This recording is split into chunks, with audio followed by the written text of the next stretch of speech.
It's 4 o'clock. I think we will go ahead and get started. Can everyone hear me?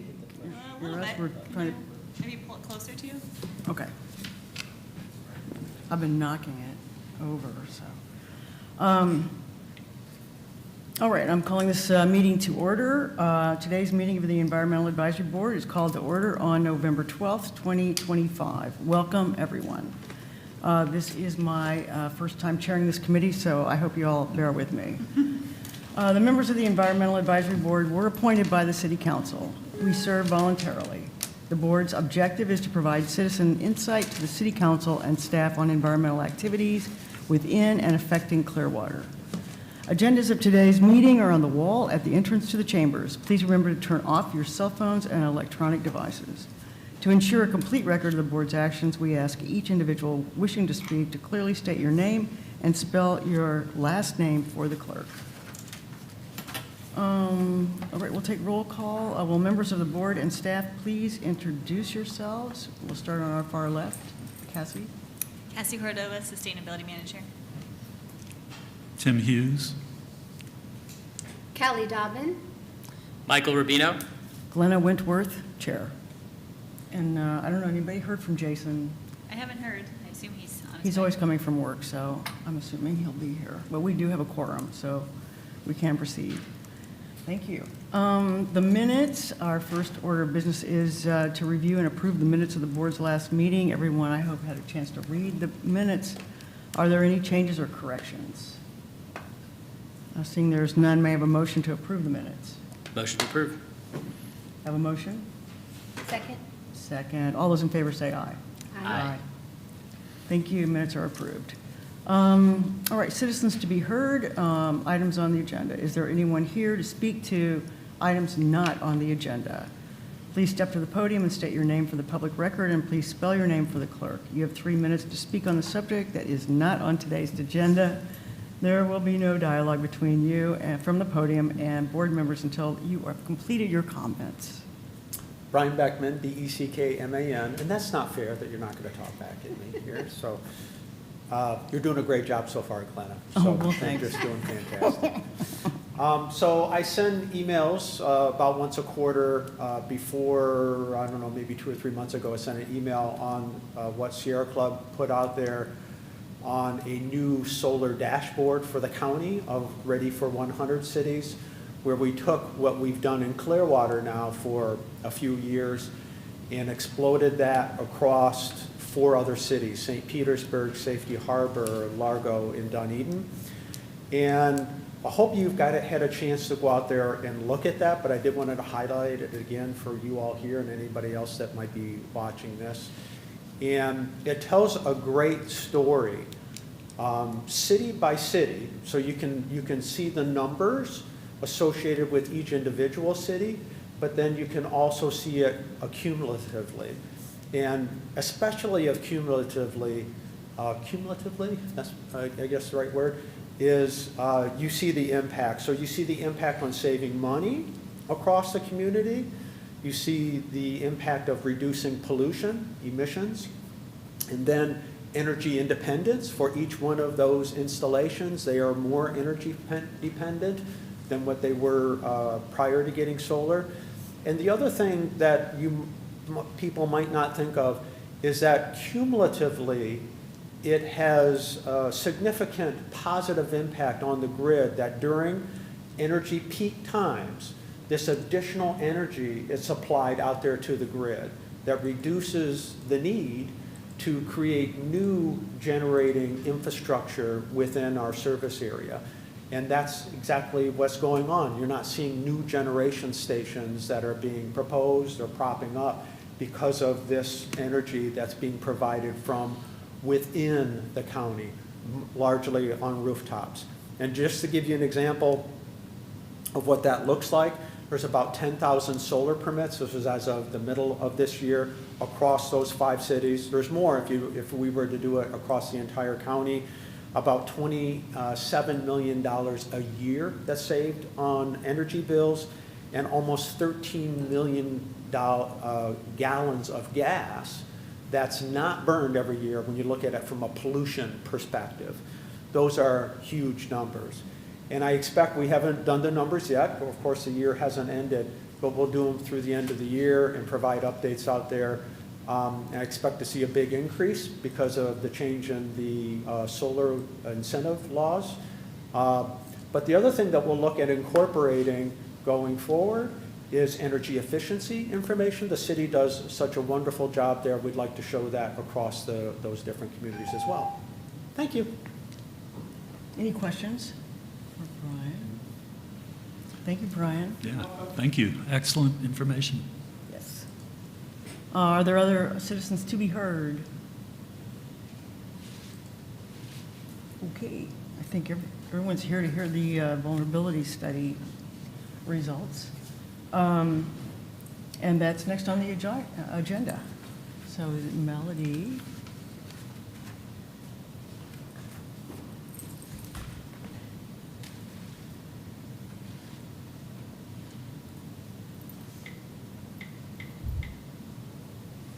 Hi, good afternoon. I'm Melody Yin, Sustainability Specialist in the Public Works Department. So we're excited to present the results of the vulnerability assessment. A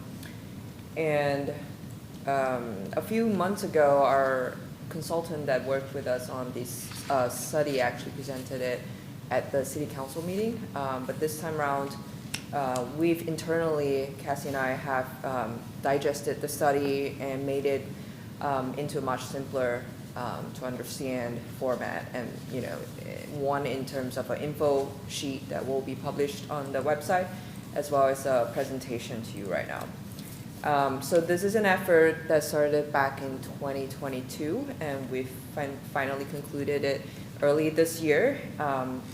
This is the agenda. Oh, I have two laptops.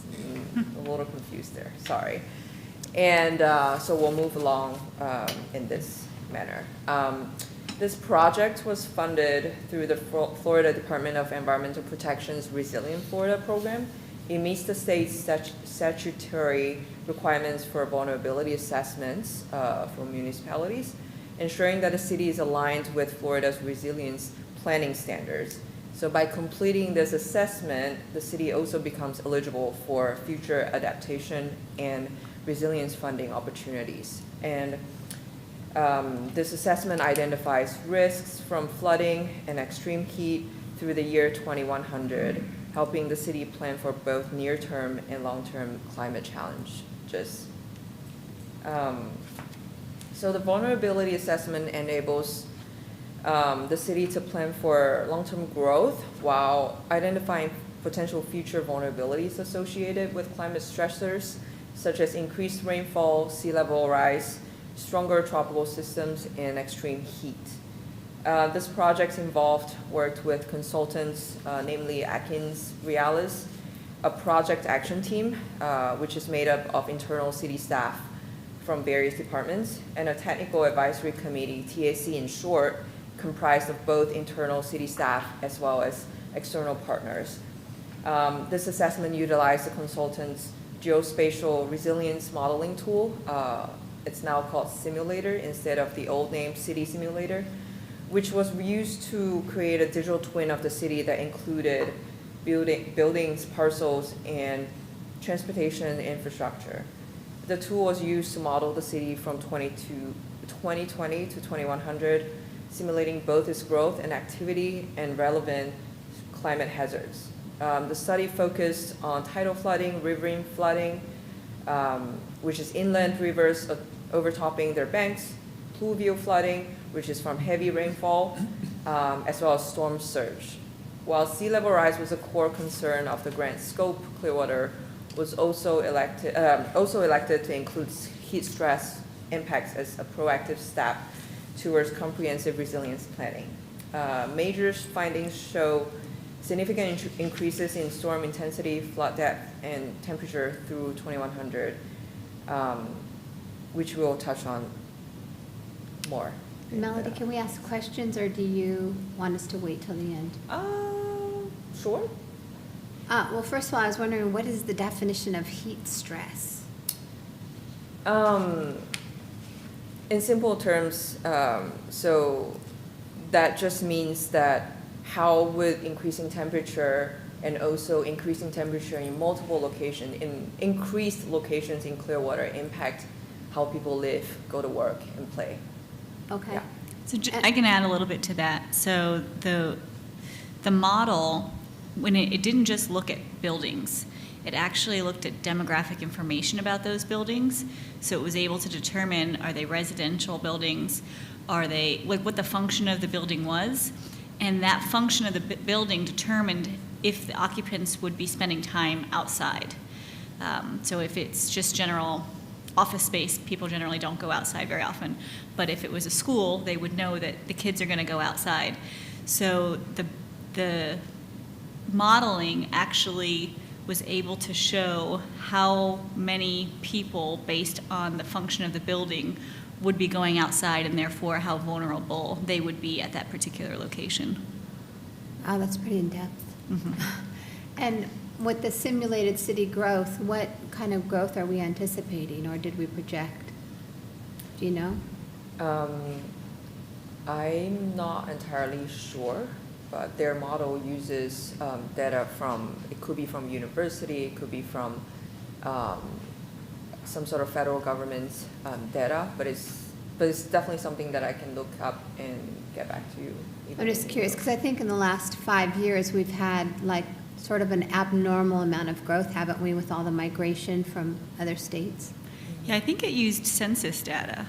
Census as well? Yeah. Yeah. Okay.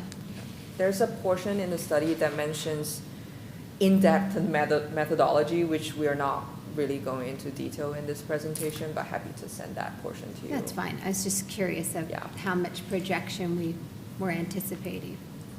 What is a node? Stormwater nodes, 8,000, are those dots that we're looking Yeah, at? think dots? of it as points Okay. on the map right now. Because it's highly GIS-based modeling, so those are just points of interest where there is a stormwater connection system. Oh, okay. So moving into a little bit of the methodology behind. The study relied on scientifically grounded projections and high-resolution modeling using a simulator. The study combined local historical data with global climate models. For sea level rise projections, NOAA's 2017 intermediate low and high was used, and as well as the 2022 update were used as well, and these were satisfying the FDEP requirements. Flood exposure was modeled for planning horizon 2040, 2070, and 2100. The study focused on quantifying the depth and location of flooding and heat that will potentially impact the community in the future. It also used GIS-based analysis of 52,000 parcels and thousands of critical infrastructure points. It also evaluated exposure under 3 planning horizons, which I've mentioned before. It also assessed days flooded, depth, and also heat intensity per structure. So a little bit of the result from the modeling, the study estimated a 24% increase in 100-year, 24-hour rainstorms by 2100. It also showed upward trend in sea level, future sea level. There's also a 300% increase in days per year where temperature is 90 degrees Fahrenheit or more in Clearwater. So as for key findings, and we're breaking it down to the various different types of findings here. Clearwater will experience various flooding scenarios, include tidal, rainfall, and storm surge. The floods will impact various infrastructure buildings, including both residential and commercial, roads, and stormwater systems. The study analyzed stormwater and transportation assets and projected increased disruptions for residents and businesses as they try to navigate the city's transportation network. So for tidal flooding, by 2100, using the intermediate high sea level rise projection, 3,000 plus parcels may flood 300 plus years, 300 plus days per year. This represents close to 10% of parcels in the city. Coastal areas are especially vulnerable, including the Barrier Islands and also downtown area, as you can see on the map here. And as for flooding that involves large rainfall events, by 2100, using the intermediate high sea level rise projection, 3,000 parcels may flood 300 plus years. I think it's the same amount of data here. Sorry, I'm moving into the rainfall part. The maximum expected flood depth above ground for a 100-year rainfall event increases from 13.75 feet in the 2040 planning horizon to 14.34 feet in the 2100 planning horizon. And for a 500-year rainfall event, that increases from 15.32 feet to 20.38 feet. And just a little bit of background on what it means for to be considered a 100-year or a 500-year event, right? So a 100-year rainfall event refers to a rainstorm that has a 1% chance of occurring in any given year. Similarly, a 500-year event has a 0.2% chance of occurring in any given year. These terms describe statistical probabilities, not guaranteed schedules. So like a 100-year event can happen more than once in a century, and in some cases, even multiple times in a few years. So these events are used by engineers and planners to design infrastructures, like stormwater systems and flood protection that can withstand extreme weather. Question, so when you say 100-year rainfall event, you're talking about the amount of rain, the most amount of rain that has fallen within that 100 years? No, it's it's really It's sort of complicated to explain, but it's basically It's a really, statistical guess on Yes. an event that would rain approximately, based on historical data, we would get this large rainfall event once every 100 years. But as we now know, we can't necessarily base future projections on historical rainfall because things are changing. But it's just saying that based on previous data, this event happens approximately once every 100 years or once every 500 years. So it's just like a estimate, but it is by no means a guarantee that you're only going to get an event with, let's just say, 20 inches of rainfall in 24 hours. I don't know what it is exactly in our case, but it's just saying statistically, historically, that's only happened once every about 100 years. But now, we just got 3 storms last year, so. and think about it, you don't know when this will occur in the next 100 year. It could be this year, it could be 50 years later, but the chances of it happening is 1% or 0.2% for And 100 year and 500 years. Did they give any indication of why they think that is? That's just a standard way of measuring Yeah. stormwater It's like a infrastructure. normal term, 100-year storm. Yeah, no, I know that, but it's like, I'm just wondering, like, our chances are going up, right? Well, no, Yes. by design, the chances are always the same. A 100-year storm has a 1% chance every year of occurring, and a 500, that's how you get the percentage, because it's Okay. one I out was of every gonna say 100 that, years is is it the once in 100 1%. years, 1%? Yes. Yeah. Yes, But okay, the rainfall depth is going up. okay. Yeah, I think I saw you had data there that showed a 100-year storm will increase, the amount will go up 24% in the year? In the previous slide. Yes. Yes. Can you show that slide again, please? Yeah, see, that helps to explain it. Okay. Yeah. Are these normally occurring during hurricanes for us? I mean, would this be, This study doesn't really. Yeah, okay. Yeah, okay. Didn't clarify that. Yeah, it's so important that civil engineers use this data to design stormwater systems and retention ponds and detention ponds.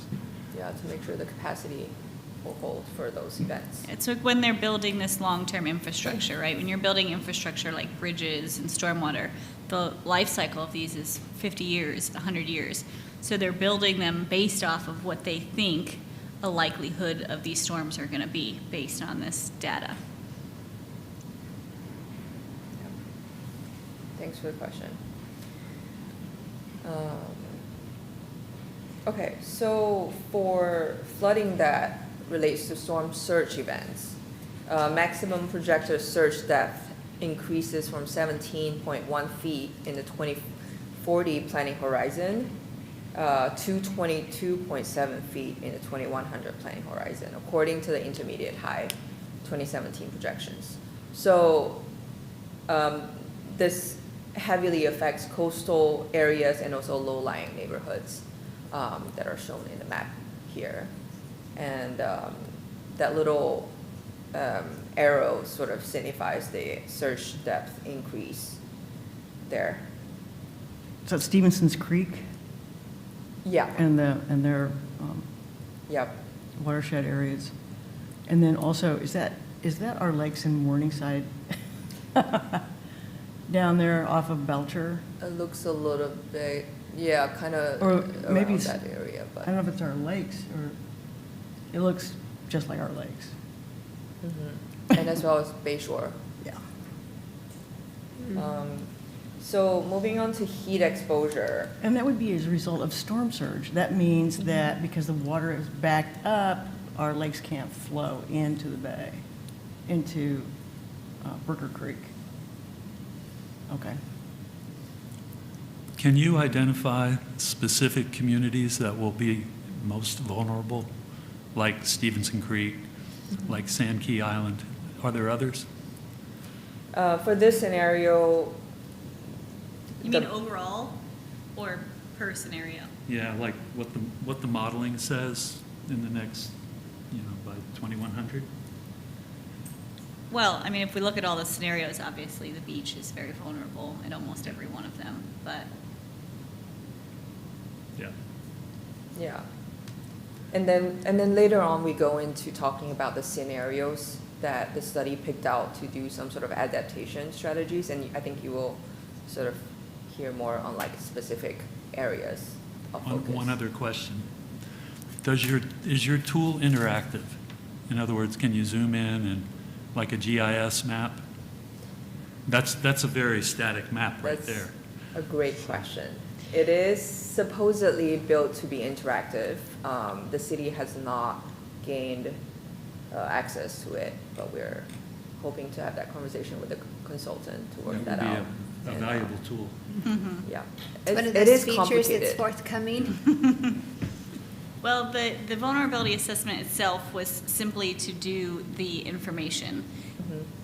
Atkins chose to do it by creating a digital twin, but you don't have to create a digital twin to do a vulnerability assessment. There's dozens of other firms that are doing vulnerability assessments by just looking at the data.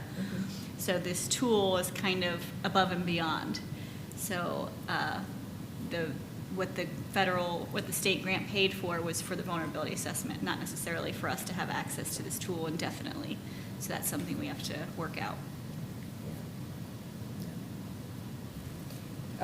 So for heat exposure, both the number of days per year with high temperatures as well as the number of locations with high temperatures will increase. Days above 90 degrees Fahrenheit increases from 1 to 25 days in 2040 to 176 days to 200 days in 2100 in many areas. Don't we have over 25 days? Didn't yeah, we have that- over 25 days of 90 degrees this Can year? you clarify that specific data? Because I think we're up to about 80 days a year, 90-plus degree temperatures. Does that say 1 to 25 days more than the current number? 90 or more, days above 90 degrees or more.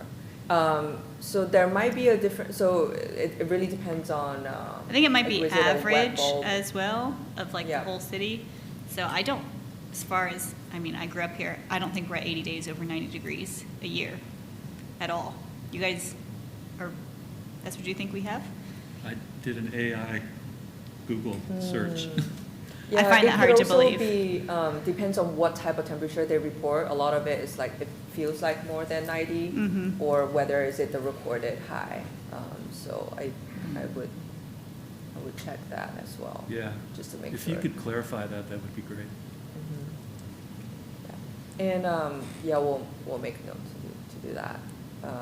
So the study is saying, there's a strong correlation between the increasing the areas of high temperature with low tree coverage, which we'll talk about later as well. Seems, if the reading that I've done about the vulnerability to climate change, the heat would be probably the biggest killer, and would be probably have the most effect on our lifestyle, our life quality of life.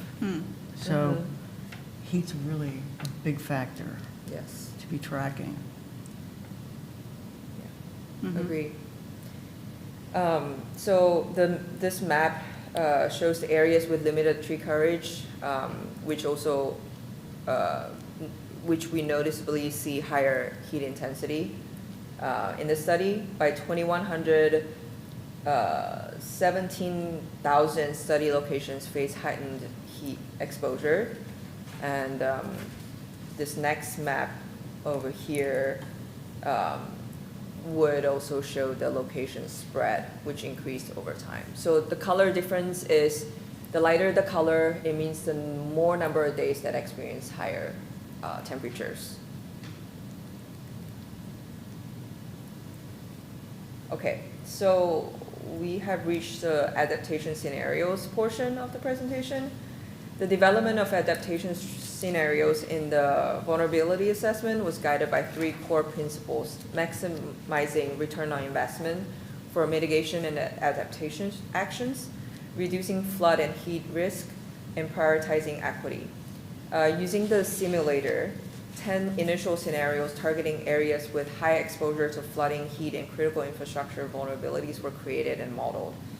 Each scenario represented a different adaptation strategy or location focus, including structural elevation, property acquisition, increased tree canopy, and stormwater system improvements, as shown in the icon in this page.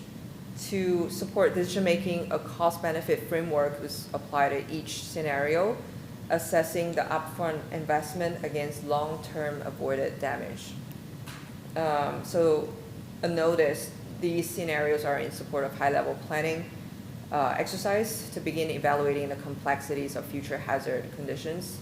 The scenarios are not meant to imply that the city is going to perform these actions, and more internal analysis will need to be done to make that decision. And then later on, additional 5 scenarios chosen out of the 10 will be looked at further as well. And then a note on the ROI formula. So it is damage avoided divided by cost of adaptation strategies. That gives the ratio.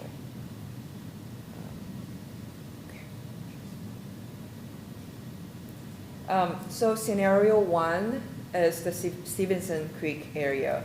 This focused on elevating roads and acquiring structures to improve drainage in a flood-prone watershed. The scenario showed strong ROI from targeted acquisitions and infrastructure improvements. Examples are culverts, outfalls. The ROI was maximized when $200 million is spent on 79 projects. That includes 8 road elevations, 71 building acquisitions, which is estimated to avoid $297 million in damages. And the ratio is 1.485. And a little bit of additional info here. We have, the city is currently undergoing the Lower Spring Branch project, the flood control project proposal back in 2016. It includes and focuses on completing the second component of the project at Douglas Avenue, Springtime Avenue, and Overbrook Avenue. Pinellas County is also part of the project. And the city is taking care of the second portion, I guess, phase 2 of the project as well. And plans will be finalized and brought to the council sometime this month. And then we also have the Stevenson Creek management plan that is upcoming, and city staff submitted the project for SwiftMod cooperative funding, and we're waiting for the funding results to be released next year. Okay.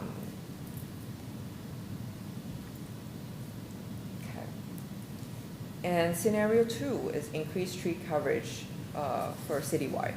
So the study assessed citywide benefits of increasing urban tree canopy to reduce heat impacts.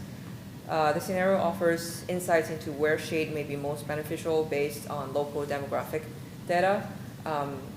The results show that tree planting has high ROI, especially when targeted in tree deserts and disadvantaged communities. The ROI was maximized when 3.62 million is spent at 7,200 planting locations, which is estimated to avoid about 5.1 million in damages. The ROI ratio is 1.41. And the note here is recommended tree planting locations will need to be further looked at before implementation, as some sites might be unsuitable due to physical constraints or professional guidance limitations. So there's tremendous social well-being benefits, including human health, air quality, shading, cooling, habitat, and biodiversity improvements that relates to this scenario. Does Clearwater have a tree canopy goal? Like, you know, I can't think if the Clearwater has that, but I don't know. Like, I think Gulfport has a 30% goal. They have reached a 30% goal of tree canopy coverage in their city. We are at the starting phase of assessing our tree canopy.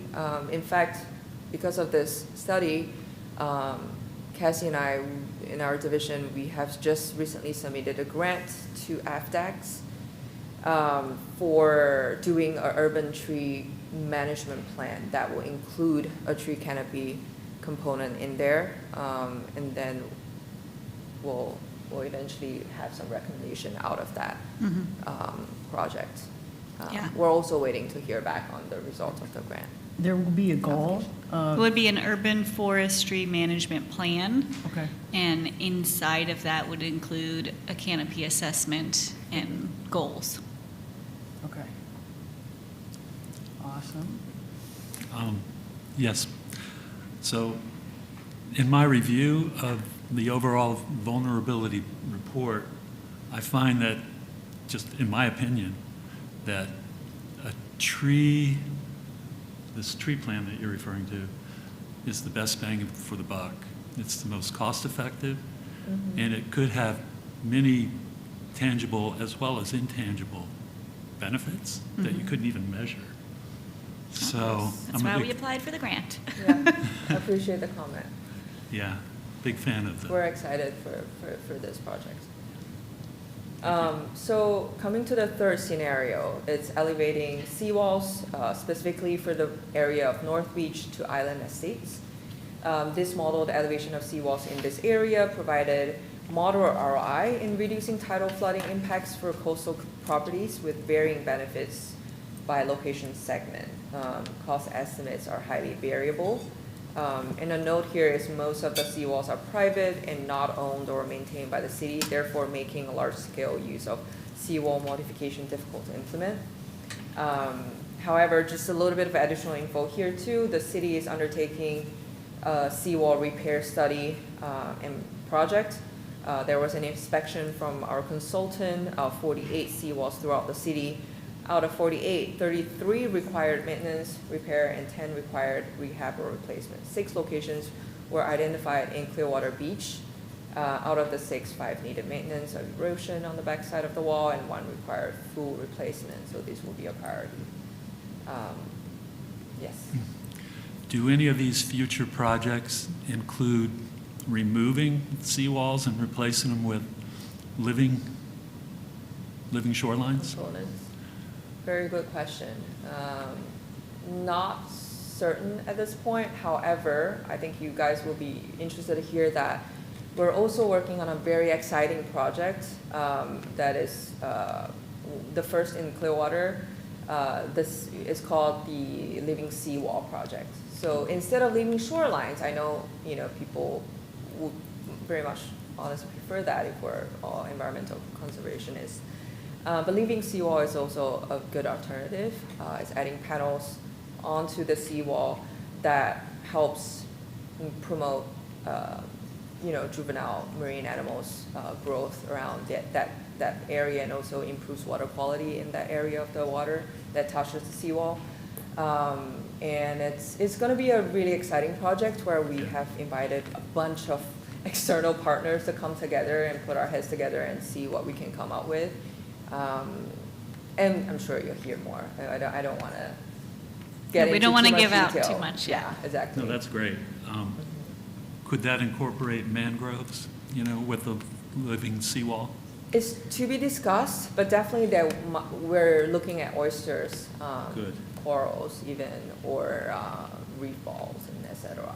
These are just like in exploration stage though, so yeah. More to come. Definitely we'll have like a big press release when that happens. Thank you. So could you repeat the number of seawalls that are in existence right now in this map? Did you say 48? So the study, so the study that I mentioned, the seawall repair study, this is a separate study outside of the vulnerability assessment. Okay, It's fine. just additional info that was relevant to this slide that Public Works Department is working on. It said they studied 48 seawalls throughout the city. And those are all city seawalls. City So seawall. just, I don't know if she mentioned it, but the majority of our seawalls are privately owned. I was going to say, these are just So these are city city seawalls that are seawalls. not Yes. private Yeah, seawalls. Yeah, that's the note on the bottom of this Yeah. slide, is that majority of our, on the beach, they're privately owned. Although the study did include all the seawalls, just because it's, a community study. Private and Or- public. Yes. So the numbers that you indicated of what needs to be repaired or possibly repaired included private? No, those are city-owned Okay, that we have control over. okay. When she said the study just now, she meant this study, not the other study. Yeah, I should be more It's specific. confused, I know, I was Okay. confused too, and then so the other, this is the vulnerability study, looked at all of the seawalls. The one that we're mentioning that Public Works is working on with a consultant separately, that is just city-owned seawalls. Mm-hmm. And that's something they do on a semi-regular basis, I think, every few years. Does it they do include that. Edgewater Park living shoreline? I think that's a Sure. project in the works. Or, Isn't it Edgewater Park in Dunedin? Yeah. pardon? Isn't Edgewater Park in Dunedin? We have a portion of Yeah. Edgewater, I want to say. Yeah, it's a city park, right? To be shared, I don't think so in the Living Seawalls project, but who knows? If this gets traction, we might expand the original selected sites. It's indefinite at this time. So coming into scenario 4, this studies coastal zone 3 that includes the Bayshore Boulevard area. So modeling elevation in that area near the Old Tampa Bay coastline, it showed reduced flooding and high ROI. And these ROI was maximized when $70 million is spent on 14 road elevation projects, which is estimated to avoid $213 million in damages. So 3 priority projects with the greatest ROI were highlighted at the 25% budget scenario. And the ROI ratio is 3.74. In fact, That's a pretty high ratio. we are actually, the city is actually taking steps into applying for various grants for this area. I shall not go into detail because we're just applying for a lot of grants right now. And then scenario 5 is the elevated structures on Barry Islands scenario. This assesses Elevating residential structures on the beach barrier islands. High benefit in terms of avoided flood damage, especially with phased or budget-limited approaches. So the ROI ratio is at about 2.73, and it's maximized when 88 million is spent on 602 projects, which will avoid 240 million in damages. And then the biggest takeaway from this initial result is probably the location of the projects. So the image is the 25% budget scenario, meaning if only 21 million of the estimated 88 million budget is used to elevate structures, the largest benefit to the cost for these are 90 properties along Clearwater Harbor north and south of State Road 60. How were these projects chosen? Are they private or all public It's owned? the simulator. The simulator gives that result, and so you might be wondering why there are no orange dots in the north part of the beach. Yeah. So the results are mostly in this region because this area has a high percentage of commercial structures versus residential. Commercial properties have a higher replacement cost on average than the primarily residential structures on the north side of the Barrier Island. So the metric our consultants use to judge projects is ROI, which is, like mentioned, losses avoided divided by cost of elevating. So as the losses avoided is directly influenced by replacement cost of the building, it makes sense that the ROI will be higher for higher replacement cost properties. Therefore, the simulator chose those projects. Yeah. Okay. So scenario 6 is acquisition of structures citywide. So this model, the citywide buyout program based on ROI of individual properties, and the study found this to be one of the most effective long-term strategies for reducing overall flood exposure. And the ratio is 1.63. The ROI is maximized when 1.5 billion is spent on 1,282 projects, which is, estimated to avoid 2.45 billion in damages. And of course, again, the notice, the city has to assess whether these would make sense. Does each one of those 1,282 projects represent acquisition of property? Yes, Okay, for this scenario. okay. Yeah. Thank you.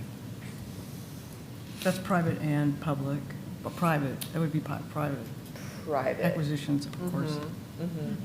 That's really kind of crazy expensive. Yeah, Just yeah, wanted to and of price tag on course, that. this was, the map was showing the 100%,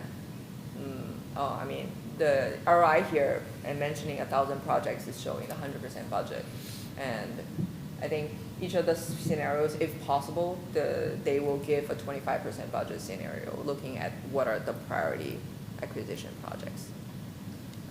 But then again, acquisition is really a challenging task, so. Yeah, just because something has a beneficial ROI doesn't mean it's palatable politically. Yeah. So, Yeah, we There's get other rid of all the considerations. high-rises on Clearwater Beach, there's gonna be a lot of unhappy people. Yeah. A caveat right there, yeah. Yeah, it's a lot on the barrier islands. mhm. So scenario 7 is the area of Hercules and US 19 corridors. This focused on acquiring structures in economic development corridors prone to flooding. The scenario showed strong ROI from targeted acquisitions as well, property acquisitions on a cost to benefit curve. It's maximized when 26.35 million is spent on 8 acquisition projects, which is estimated to avoid 43.17 million in damages.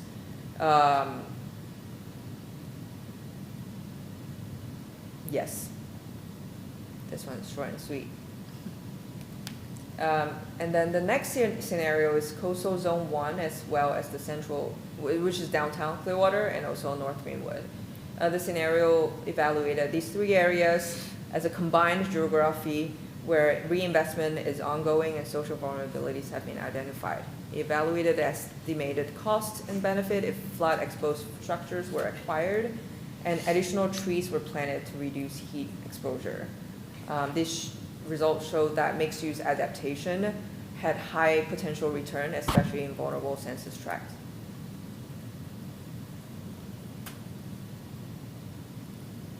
And then scenario 9 is the State Road 60, Drew Street in South Missouri, which is US 19 alternative. This scenario was intended to evaluate stormwater improvements, density changes, and tree coverage for future investment corridors. The model was not able to accurately evaluate the mix of soft and hard mitigation strategies. However, flooding exposure and tree planting benefit analysis were demonstrated separately. And of course, because of the limitation of the simulator, this scenario was not selected for refined scenario analysis. And then moving on to scenario 10, this is to evaluate structures, elevate structures citywide, and a broad scenario assessing the benefits of elevating all vulnerable buildings. Results show that approach is costly but impactful, with the best ROI in the high exposure zones of the beach, Stevenson Creek, and also near the Old Tampa Bay coast. The ROI is maximized when $141.1 million is spent on 837 elevation projects, which is estimated to avoid $389.3 billion in damages, ratio being 2.76. There are some orange dots on the beach as well as inland as well. I think the map is a little small for you guys to see that. Just wanted to point out it's not just the beach, but there are some in the Old Tampa Bay area as well as Stevenson Creek.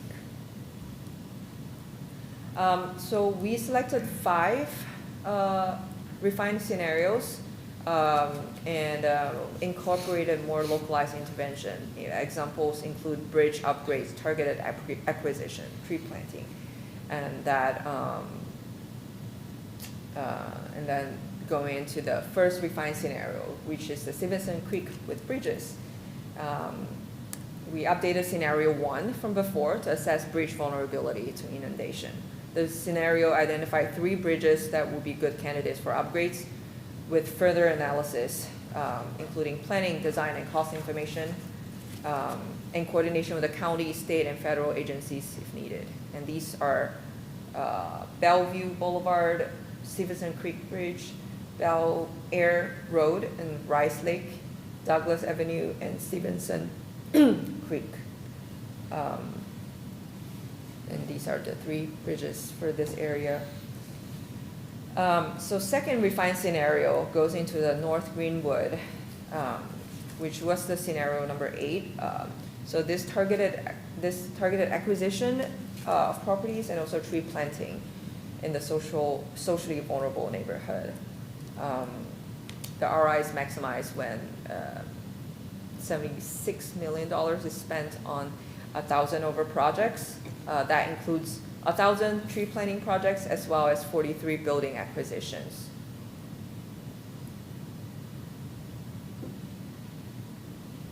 And then the third refined scenario is downtown Clearwater.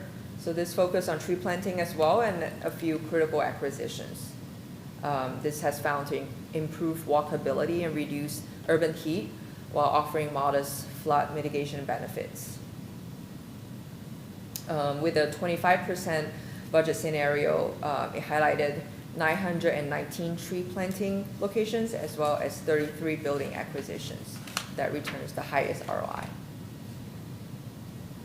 And then this is the fourth refined scenario, which is in the mainland West Coast. So this focused on tree planting and a few critical acquisitions as well.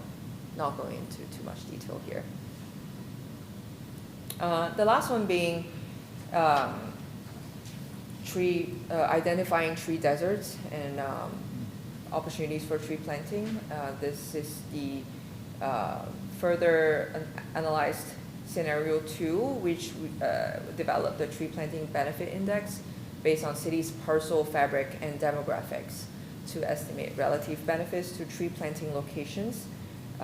This has identified priority areas shown on the map for tree planting with the highest cooling potential. which targets the heat stress that we talked about. Okay, moving on to the Technical Advisory Committee's recommendation. Members made several recommendations during our final get-together for the study assessment. And they mentioned the potential use of St. Petersburg tight station for regional consistency, and integrating surface water models, water quality, and including groundwater modeling as well. And they also emphasize public opportunities like rain gardens and individual property protection actions, as well as regional solutions. It also included land acquisition for stormwater retention, and they wanted us to consider including and pursuing grant funding to expand upon visualization of the study, as well as educational outreach opportunities that communicate vulnerabilities. This slide is a portfolio of actions that could be considered to minimize flooding and heat vulnerabilities. And some of these green action items could be potentially performed by the public residents as well. And then the next steps. So the City of Clearwater vulnerability project successfully met its primary goal of assessing the city's vulnerabilities and evaluating potential climate adaptation strategies. By creating a digital twin of the city and utilizing the simulator, the project provided detailed simulation of future climate scenarios, including flooding and rising temperatures. These simulation gave the city valuable insights into the expected impacts of climate change on critical infrastructures and communities, enabling the city to make informed decisions regarding adaptation planning.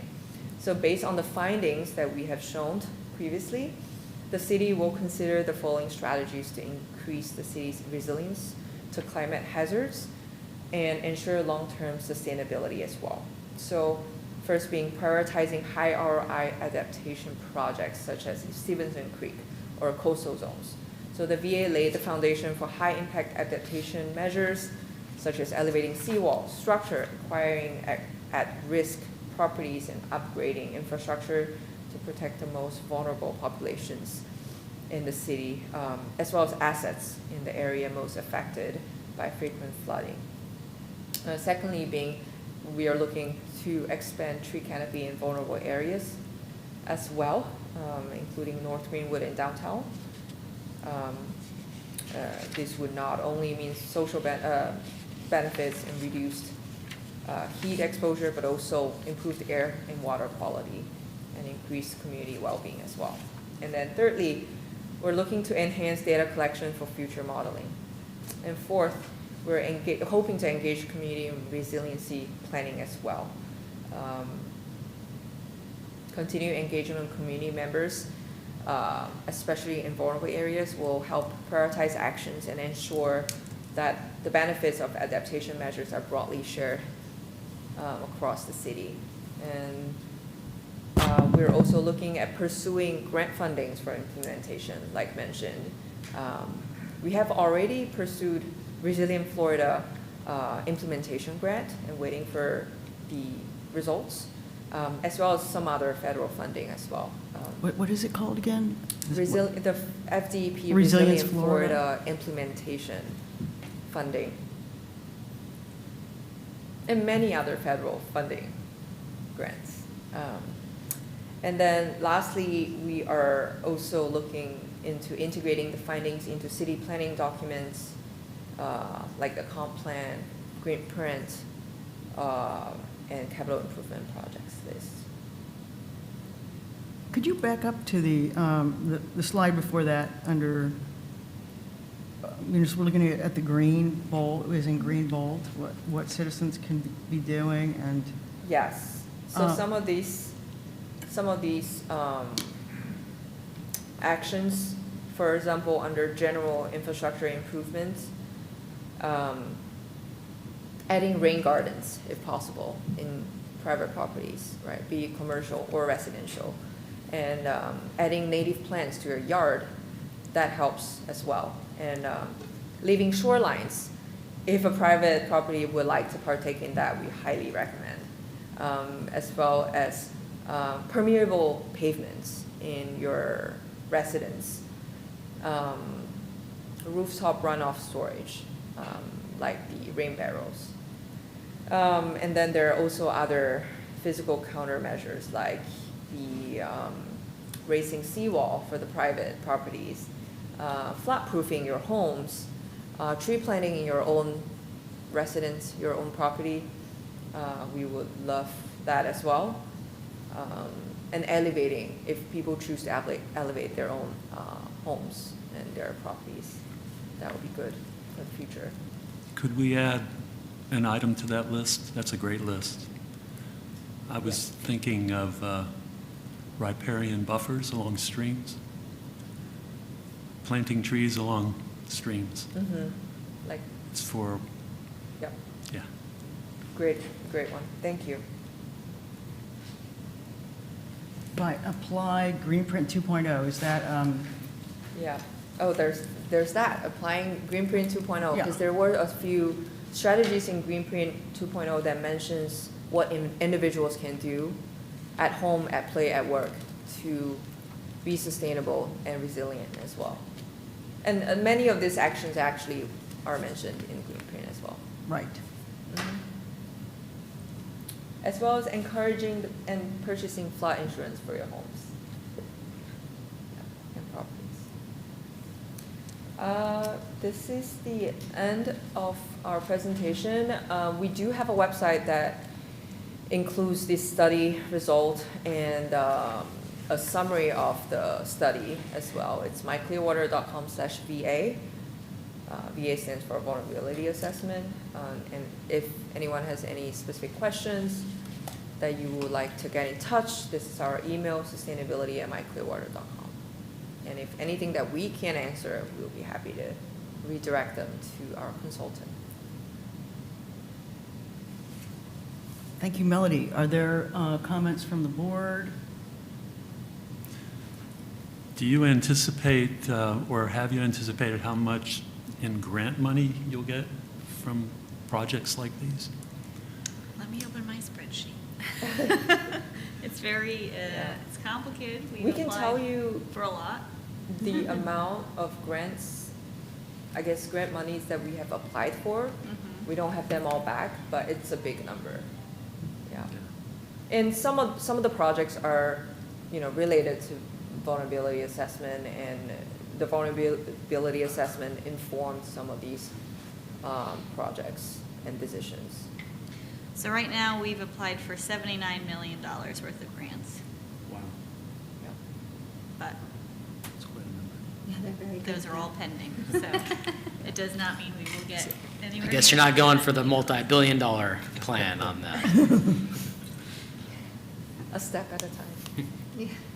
Yeah. Thank you. So, Thank you. Oh. Any more questions? Yeah. I guess this would not be a part of the vulnerability study. We'd be talking about climate change mitigation, but that is part of Greenprint 2.0. I just like, this is all about the effects of mitigation of the effects of climate change. So, I just want to be always mindful of the things that we can be doing in the next 80 years to try to change these trajectories as much as possible, including our clean energy goals. I know that are part of Greenprint 2.0. I know I sound like a broken record on that, but I don't think we can be too mindful, to always be mindful about what we can be doing to try to change these trajectories, try to mitigate and keep some of this stuff from being so bad. Mm-hmm. Thanks. Yeah, that could Can- go very deep. Does that make sense? Can we pass a motion in support of this? Well, I don't even know that is a part of a vulnerability study. I mean, this is a study of the effects of climate change and how to adapt to it, basically, or. I would just like to comment how much I think community outreach and education is going to be so important. And we want to be a part of that, especially with the board going forward, the future board. Yeah. I think that was identified that community outreach is going to be key for that future board. I want to support that.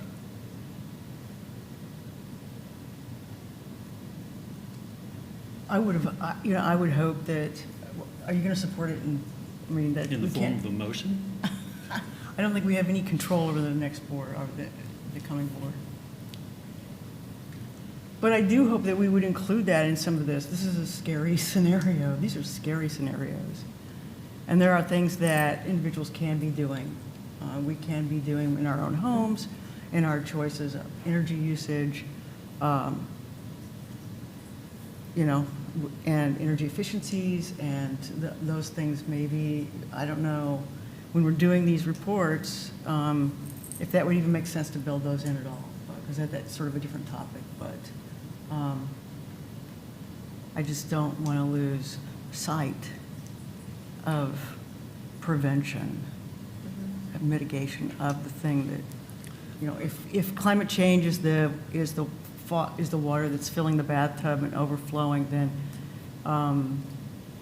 then we need to also make efforts to turn off the faucet instead of just clean up the water.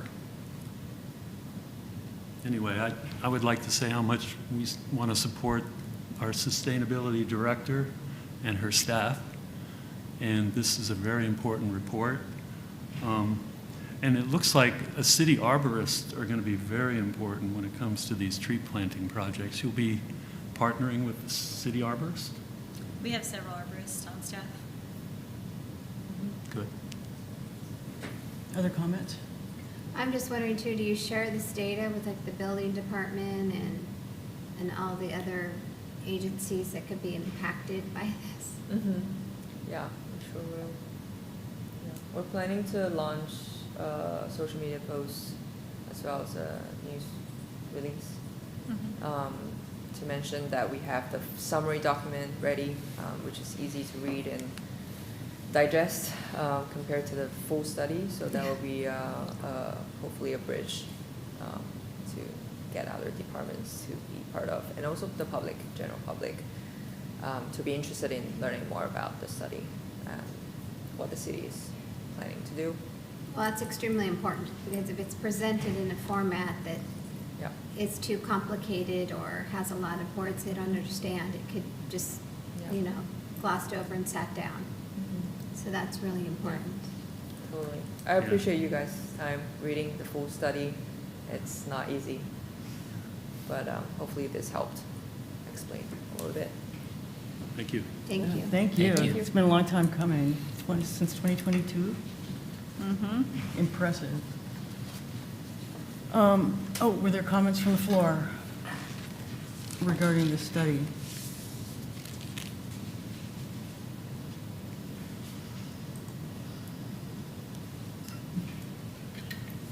Madam Chairman, members of the board, I'm William Johnson, 2694 Redford Court West.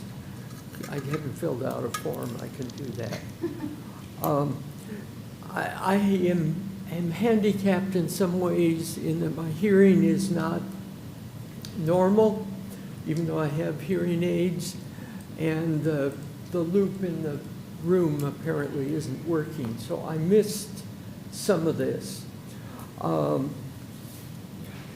But I have a lot of questions about this that may be better answered if I was able to sit down one-on-one. But just some highlights. For instance, when you talk about upgrading the city-owned seawalls, that's not going to do any good if you don't elevate the private seawall that's next door. Am I missing something? That's one of my questions.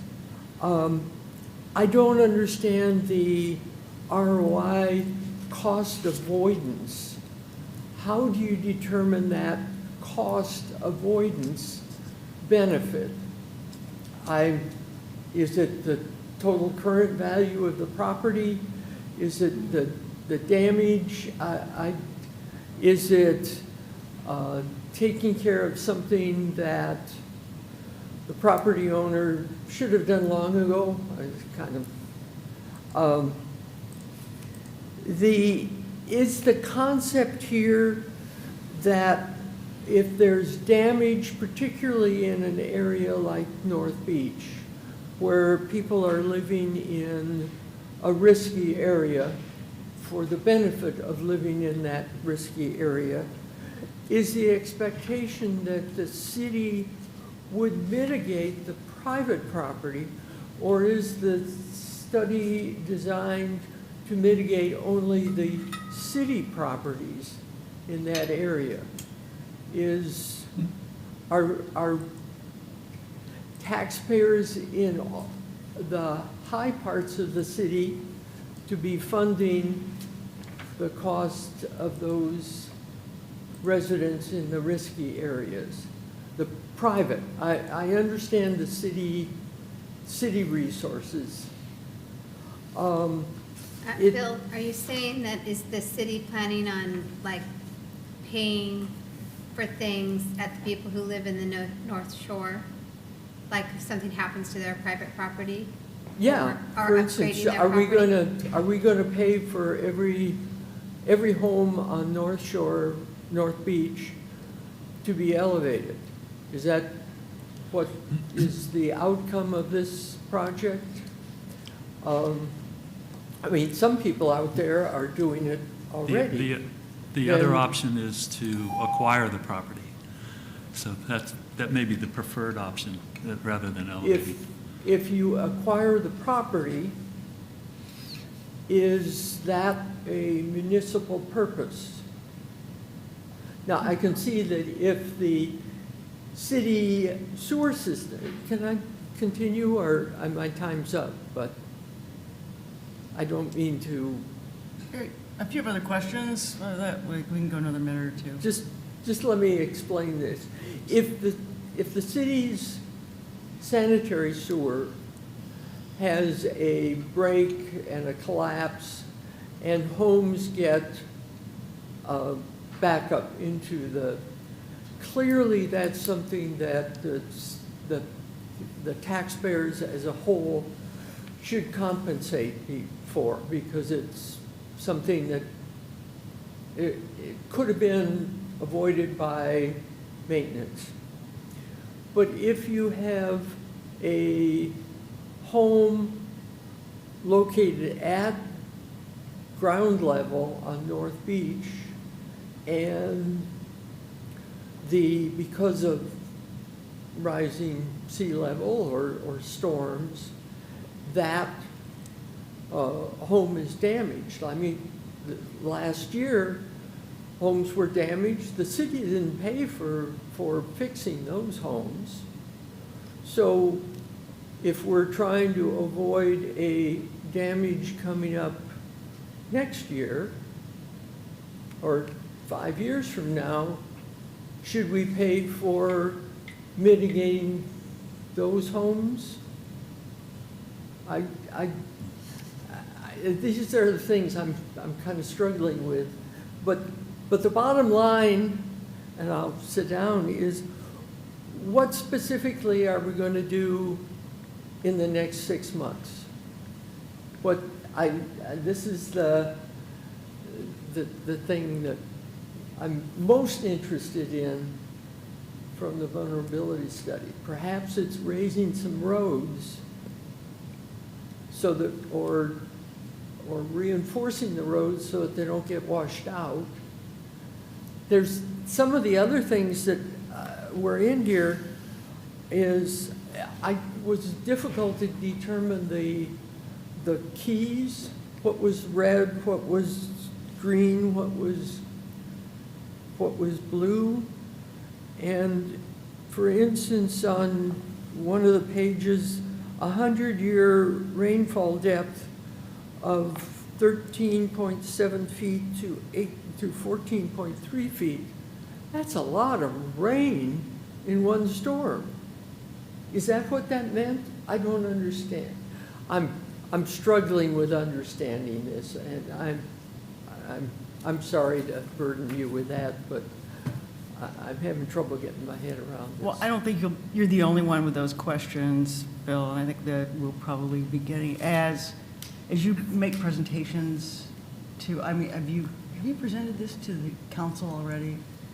So the consultants present it to the council. Okay. And our attempt here today was to try and break it down to be a little more digestible. It's obviously a very, very technical report. It's, almost a 200-page report based on a lot of different data. I think, have you been on our myclearwater.com/VA or /vulnerability website like this last week? I have not, no. Okay, so what Melody was speaking to was that we did create a document, and I forget how many pages it ended up being in the end, about maybe 8 or 9 pages, but it basically went through what she said today. But I think if you were to be able to read it and kind of look at it, you'd be able to understand a lot better. And it's on the website as of today, broken up into different sections, but it will also be a PDF that we were hoping to have printed by today, but we didn't get to it. But we are attempting to make this more understandable because we understand that it's very complex. And we will be presenting this to CNC in January. So I've written down your questions, and we'll definitely work on getting some of those prepared for January. I can take a stab at a couple of them. Well, mostly the one that you said what we're going to do in the next 6 months in the director's report, which I'll be doing next. And Melody kind of mentioned a few, but I can reiterate some of the projects that are essentially a direct result of this report. And then a couple of the other questions. I mean, they're good points, but we'll prepare for them in January, I think is better, because I don't want to say anything off the top of my head without, having something to back it up with. I mean, I'd be happy to sit down with you if you want to. If I can understand it, I think anybody can understand it. But right now, I'm. Well, I think that some of your comments are going to be, be shared by, this is giving an example of what I think citizen input may be, is going to look like as people look at the vulnerability study. And what was the website again? So it's myclearwater.com/ you can either put VA or vulnerability, and it'll take you to the website. And that's the same website we've been using for the last probably close to 2 years. It has the presentation to City Council. We've been updating it, but like I said, we just updated it this week to have it's like in drop-down menus, basically Melody's PowerPoint. But then we will have, and it's got the full vulnerability assessment that you can click on, that 196-page report as a PDF. But hopefully by tomorrow, or certainly by next week, we'll have that PDF, and it's very graphically pleasing and kind of has everything. So I think it'll be more visually digestible. Excellent. Thank you, Bill. All right, let's see. We do not have old business. We don't have, so what we have next is the director's report. All right, so I have a few things. First and foremost, I'm very excited. I don't know if you guys watched City Council last week, but the Congressional Directed Spending Award that I've been talking about literally since I got here has been officially accepted.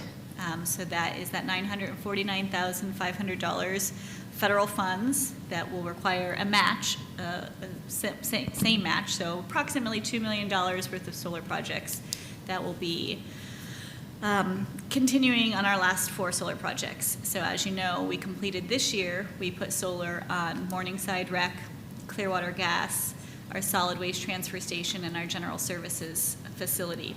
So now with this next $2 million, we will be putting solar on our upcoming new City Hall, our Long Center, our North Greenwood Rec Center, and our Countryside Library.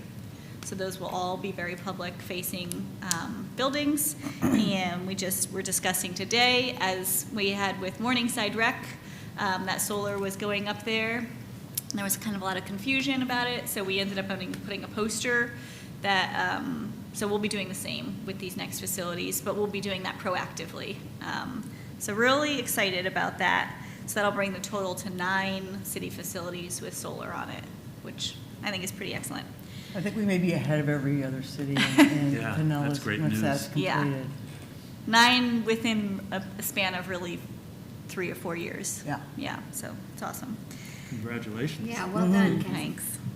And then just another update that's kind of been ongoing, that our EECBG grant, that's the Energy Efficiency Community Block Grant, that we ordered our EVs with. We are still waiting on that final 4th EV.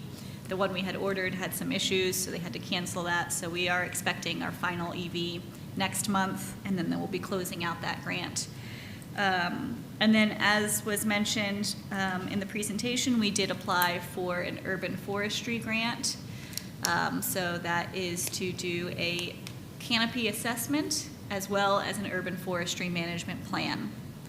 Great. So very hopeful on that one. And, you know, if for whatever reason we don't happen to win that grant, we've got that narrative written, we've got a plan in place, so the next time, you know, these kind of grants come up, we'll be able to apply again if we don't get it this time.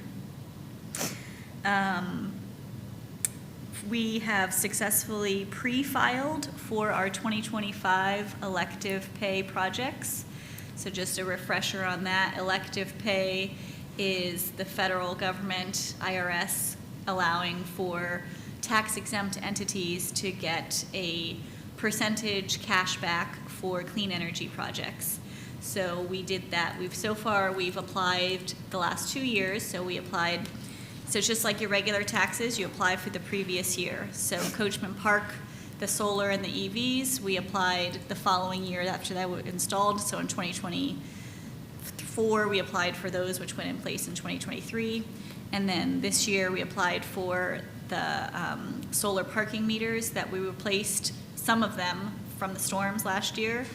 And then now for this year, we're getting ready to apply for 2025. We've pre-filed. It's a kind of a complicated process, obviously, it's the IRS. So we've pre-filed, and that'll be the remaining solar parking meters that were destroyed during the storms, as well as those 4 solar projects that we completed this year. So the first year, we got about $100,000 back for the solar and the EV chargers at Coachman Park. Last year, we got back $25,000 for those solar parking meters. But now that we're talking about 4 major solar installations, we don't have the exact number yet, but I will say it is more than $500,000. So we're very hopeful on getting that. Wow. So And then that's that will part of be. part of the federal tax credit? Yes, that's the federal tax credit. And then another thing I wanted to mention was we did receive the grant, the Tampa Bay Regional Planning Council Stormwater Education Grant. I told you, I think last time we had applied for 2 grants for our Adopt a Drain program, and we did officially receive that award. We haven't heard back from the Tampa Bay Estuary Program grant yet. That'll be announced probably, I think, in December. But either way, we'll be moving forward with the program now that we've secured the first grant. So we will be kicking that project off. We've got to work with it's an organization, a nonprofit that we're working with, adoptadrain.org. So we've got a kickoff meeting with them coming up to get all of our marketing ready, and all of they basically host the platform for us, and so that'll be upcoming in January. So we're looking forward to that project launch.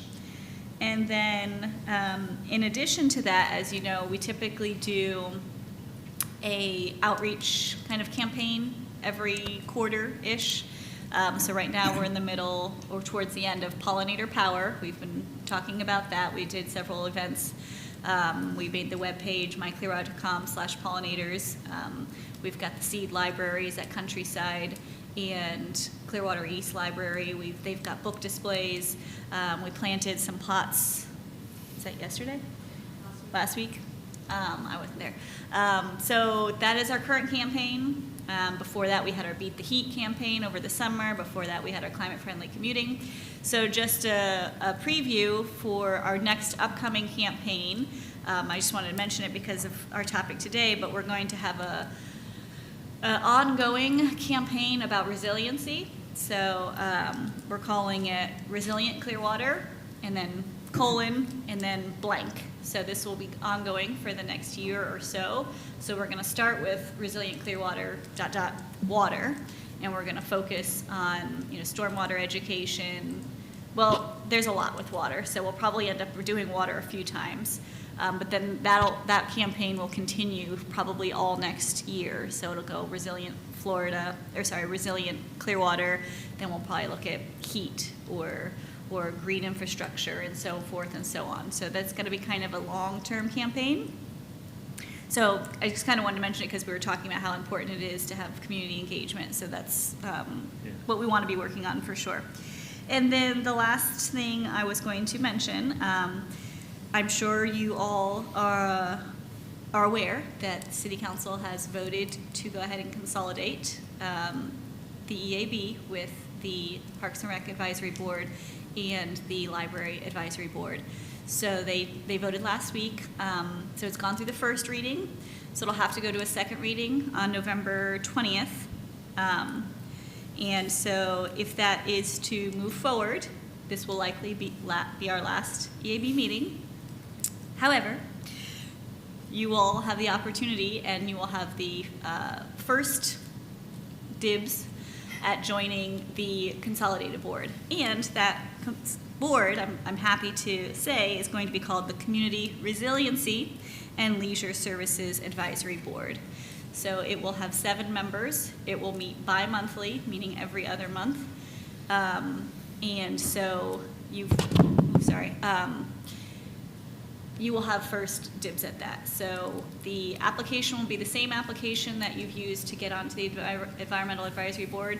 It has not been updated yet to have that option, but once it has, or if, assuming everything goes forward, I will send you a reminder email and say, here's your link.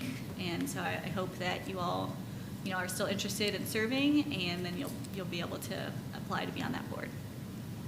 So there's going to be 7 members? 7 members. There's 5 There's here. 5 currently, yes. There's 2 other boards. How many There's members 2 other have- boards. I don't know off the top of my head. I think they both may have 7 on them already. Okay. So yes, not everybody will get on. There is some thought that because it will be meeting bi-monthly, all the boards right now currently meet quarterly, so it may be that might deter some of the current board members. Maybe they won't have availability to meet more frequently. So. Do you And- know oh, what and- day it's going to meet? What's that? What day of the week? I it's don't gonna have details on the date or the time, but I did also just remember that there will be a preference on that board, and is it for 2 or 3? I can't remember of the 7. 3. I think it might be 3. Yeah, 3 of the 7 members, there will be a preference for environmental background and education. So you have an edge. Education or experience? Yes, education or experience. 3 out of 7. Yeah. It's not, that's not a mandatory thing, but it's a preference.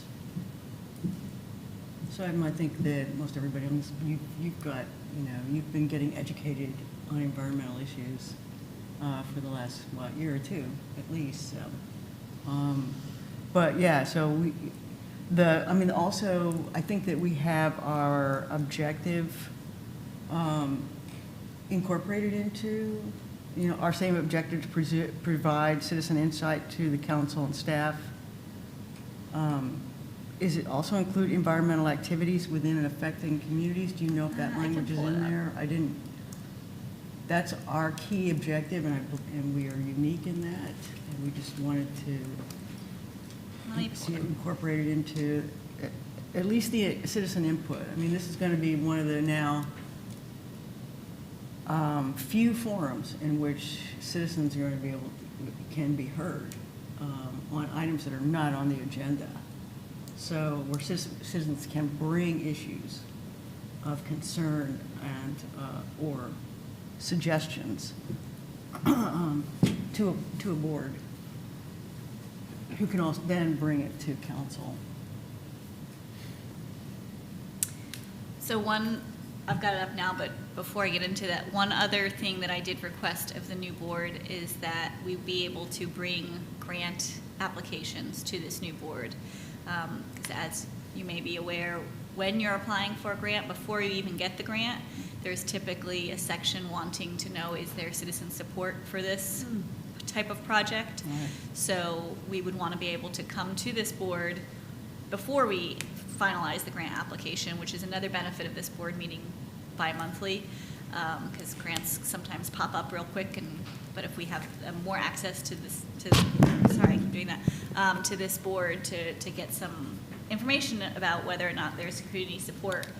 I have a question. Yeah. And we actually talked about this just briefly before the meeting. We have a hard time coordinating, because the boards do, traditionally, because there's no work session prior to a meeting. Mm-hmm. And so we get the agenda, but we're not able to talk because of sunshine law. laws. Mm-hmm.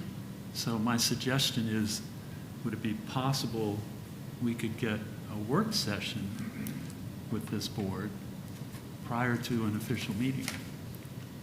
Well, the work session, I think, would still have to be Public. a public meeting. Well, yes, absolutely. But yeah, I can certainly pass that on to city clerk's office. Great. I don't know if you did watch the city council last week, but that was one of the things that the mayor said, that he thinks that, citizens could be more effective if they had their own, essentially, private organizations, nonprofits, to kind of gather public input and support because of the sunshine laws and how it limits capacity of these types of boards. Then also, the objectives are going to include education and outreach. Yeah, I've Wasn't got it that- open now here. Okay, so it says the Community Resiliency and Leisure Services Advisory Board shall provide feedback and guidance to the City Council on endeavors that enhance sustainable recreation, parks, athletic fields, library services, and cultural programs at city facilities, and foster community interest in events and initiatives that promote community well-being and environmental stewardship. Advise on the establishment of rules or regulations governing the library system as requested. Review challenges from a citizen who questions the inclusion of any item in the library collection as requested by the library director. Hold public hearings for requests to rename a city park or portion of recreation facility and provide the city council with a recommendation for a final decision. Prioritize recreational needs for inclusion in the Parks and Recreation Master Plan. Seek public sentiment on prospective grant applications as requested by the Parks and Recreation Director and Sustainability and Environmental Division Manager. Provide insight to City Council on environmental activities within and affecting the city. Identify educational opportunities and community outreach sessions on topics or initiatives supporting the city's community well-being and environmental stewardship objectives identified in the strategic plan. Engage residents to build and strengthen community support and feedback on existing and future projects. That's just the powers and duties. But there's several other sections. It gives you an idea of the scope of this committee. Mhm. It's quite extensive. And it won't just be environmental issues. Yeah, so it does say 3 members with environmental science professional background preferred. Okay. So background, that could be education, experience, volunteer work. Right. And these are 4-year terms. And, yeah, it sounds like there would be, this committee might be, is going to have, I've been promised a lot of resources, staff resources, but we're going to be helping. Yeah, 4-year staggered helping terms. staff out too, with input.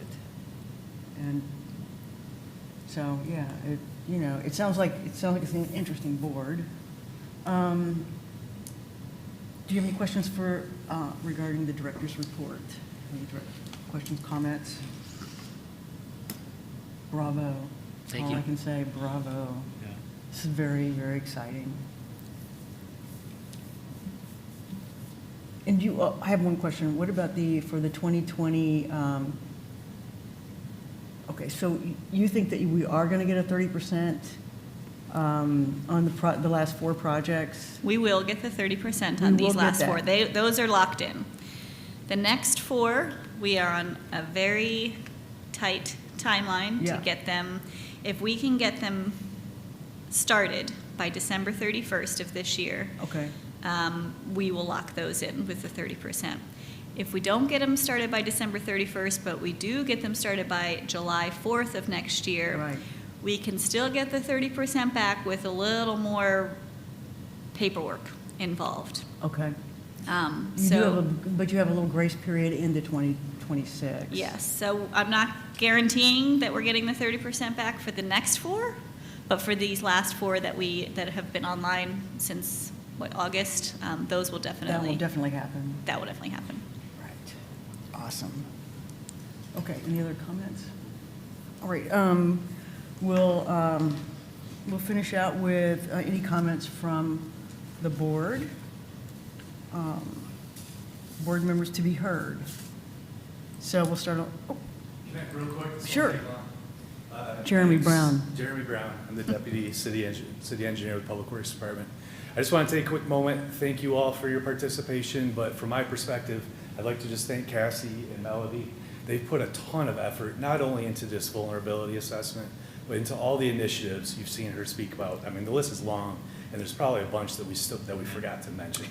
So just from me to you, I hope you all make it to the next board. But if you think there's only 3 on the board, you got a couple of people who are really fighting for the same issues that you support every day when they come to work. So I just want to say thank you to both of them. So, Yeah. thank you. Awesome. Thank you. Thanks. Yeah. Thank you. Good comments. So we'll start to the left. Do you have, I know it's your first and last meeting. But it puts you in the Welcome. running Thank you for for the that. other board, so. Yes. Yeah, so I would like to concur what the gentleman just said. Great work, a lot of work that's been accomplished. Awesome. I do recall the city clerk saying that if the next board wants to have extra meetings, she would be open to it. And that's where my idea for work sessions kind of comes in. It's just an idea going forward. So, but yeah, thank you. I've enjoyed my first meeting here. I didn't trip over my tongue in my first time on the dais. So, You jinxed Thank you. yourself there. Yes, Thank you, Tim. thank you, Cassie. I've enjoyed sitting on this board and working through the different new members we've had and kind of the flow of how it's gone. This is a subject I'm passionate about too, so I really love to see where we've gone and the things we've done. But I echo what you say. It's been very difficult in not having the extra time or being able to really talk about things and work through things and kind of even brainstorm together, because we don't really get any kind of session where we can have dialogue and really debate things or fully hash them out. So I would really suggest that that happen as well. Awesome. Thank you, Kelly. Yeah, having the pleasure of serving on the board for about a year now, actually. I think it's like a year almost to the day. And I've been impressed with how much you guys have been able to get done in this city. It's really been impressive over this past year to see all the amazing change and all the things that have been presented here. And so, no, I definitely wanted to echo that sentiment that, really appreciate what you guys do for the city. So thank you. I think my last comments will be down that line too. I just want to, basically I want to thank Cassie, Melody, our Madam Secretaries, and everyone on this board. Thank you for your service to the AB and to the community of Clearwater. And with that, we're finally adjourned.